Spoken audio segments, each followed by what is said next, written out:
but we're just looking into, starting out small, like with cabaret stuff, and then like concert series, like musical theater concert, like the music of Sweeney Todd, or like the music of the last 5 years, or like a radio play almost, and then stepping up to fully realized productions.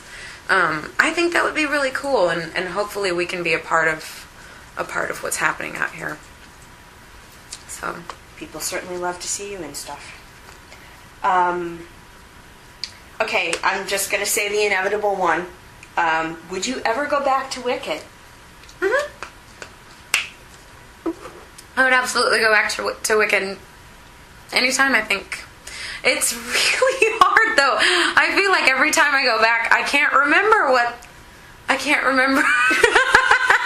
My memory gets worse and worse the more I do it. I don't know how that's possible. But literally, like, by the time I left, the last time I left, I couldn't remember what came next. Like, constantly. It was like, what am I saying? And who is this green girl that I'm talking to? Yeah. It's bad. So the next time I go back, I hope I remember some of it at least. Somebody has a question, actually, and you may not remember this because it was a while back in Wicked, but it's Jonathan asked, what were you feeling like when you were promoted from standby to lead in Wicked? What was that transition? I mean, I know what you were probably feeling like, but what was that transition like? The transition was crazy because I knew a good, 8 months before I was going to take over.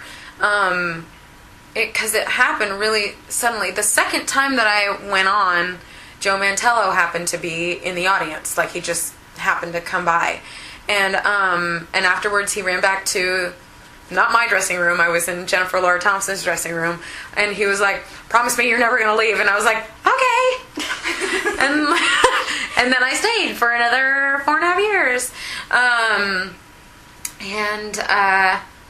Yeah, and then, I think it was a couple weeks later, I was sitting in a diner with one of my good friends from college, Aaron Staten, and I got the phone call that I was going to take over, and I screamed in the diner and stuff, and then I knew forever that I was going to take over, and Jennifer was so great. She was really, really amazing, both on stage and off. She's just a really, really cool chick, and so and she would take time off to be with her baby and stuff, and so I kind of took those opportunities to be okay, it's kind of preparing to take over, I guess.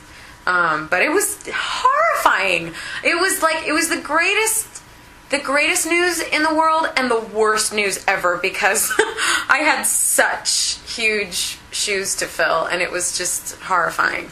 But, after a while, I learned how to navigate through it and stayed with it for 500 years after that.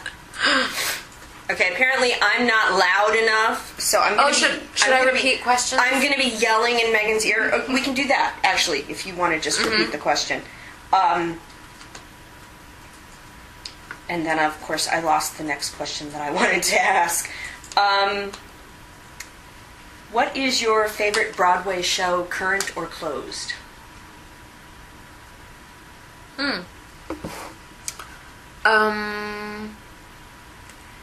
It's a tie. It's a 3-way tie.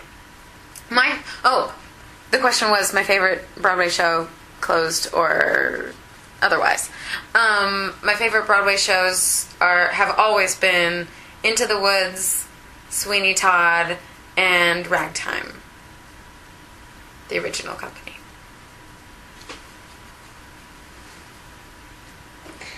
I totally got lost. Okay, you did a piece called Rated RSO. Yes. Is that something that might go somewhere with you, or what was that experience like? My friend Ryan Scott Oliver, who is an amazing new composer. He's very young and he's really talented. And he came out here to LA, and had some of us go and sing his stuff. And I sang some stuff from a show. Oh, I need my roots redone.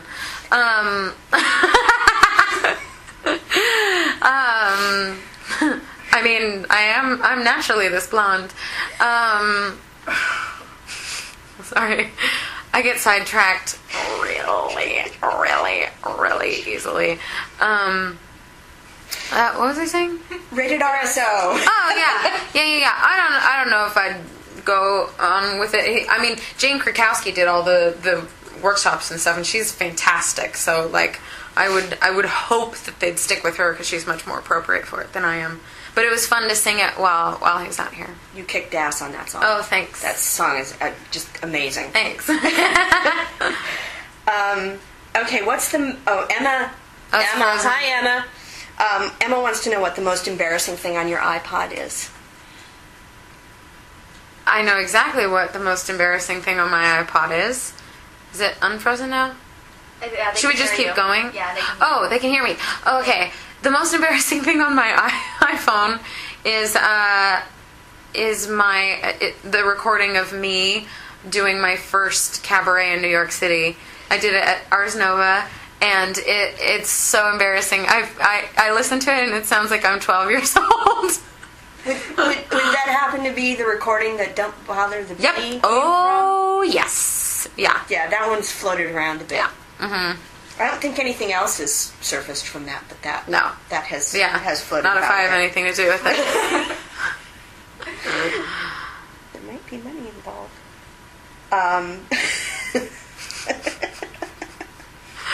What do you eat for breakfast? Everything. I eat huge breakfasts. I love making eggs and either bacon or veggie patties. Weird. And hash browns and sourdough toast. I believe in big breakfasts. That's just how I roll. I'm going to jump in because it's been asked like 5 times at least.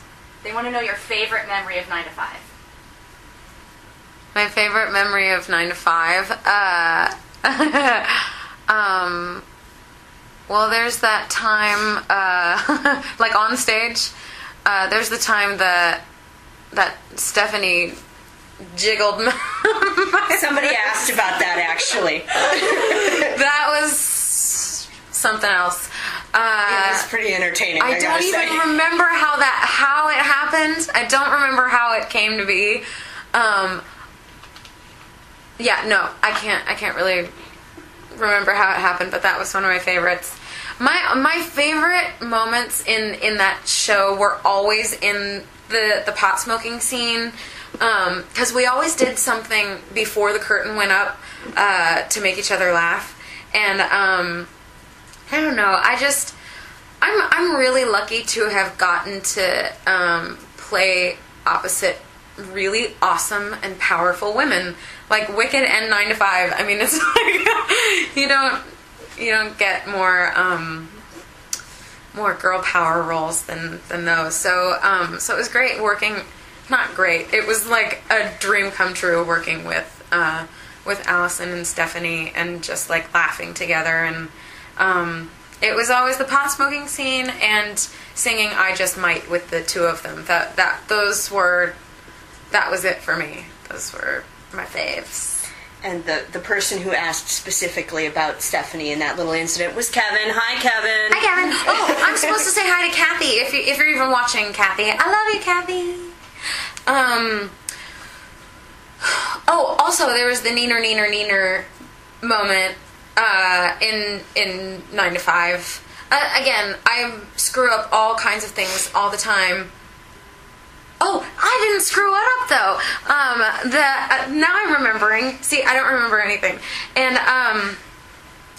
the phone was rigged so that it would pop off, and then and oh god, this is gonna be so boring. I ended up trying to cover for something, and I ended up saying neener to Mr. Hart, and it was ridiculous. I'm sorry, I'm just boring you to tears. We're going to do one last question, which would be, Do you have a favorite